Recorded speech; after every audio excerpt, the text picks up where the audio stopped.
دا د کابل جلال آباد د لوی لارې په مسیر د درونټې تونل ته نږدې د ښویېدو له جدي ګواښ سره مخ د غره د یوې برخې د ړنګولو چارې دي چې په چټکۍ سره جریان لري. د لغمان ولایت له پیښو سره د مبارزې او چمتووالي ملي ادارې مسؤلین وایي د غره د ړنګولو چارې یې د چهارشنبې له ورځې راهیسې د لوړو مقاماتو په لارښوونه پیل کړي او هڅه یې دا ده چې ژر تر ژره یې بشپړې کړي. له پیښو سره د مبارزې آمادګۍ لوی رئیس ملا نوردین ترابي صاحب سپارښتنه او لارښوونه وکړله چې تاسو به کار هم کوئ او لاره به هم نه بندوئ، په دې خاطر چې دا لویه لاره ده،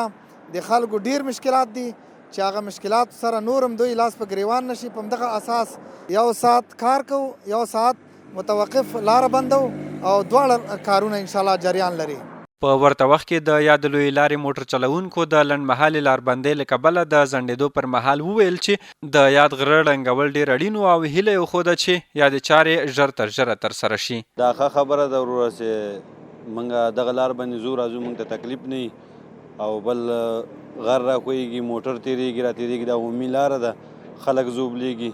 دا ښه خبره ده، امارات نه موږ مننه کوو، دا کار یې په مخ بولی ده. البته چې په دې غره کې دا تیږې ډېرې خطرناکې وې او دا تیږې راغورځېدلې، دا ډېره ښه خبره ده چې فقط خطر نه وي د تیږو، ځکه بیروبار د موټرو ډېر زیات تګ راتګ د خلکو زیات ده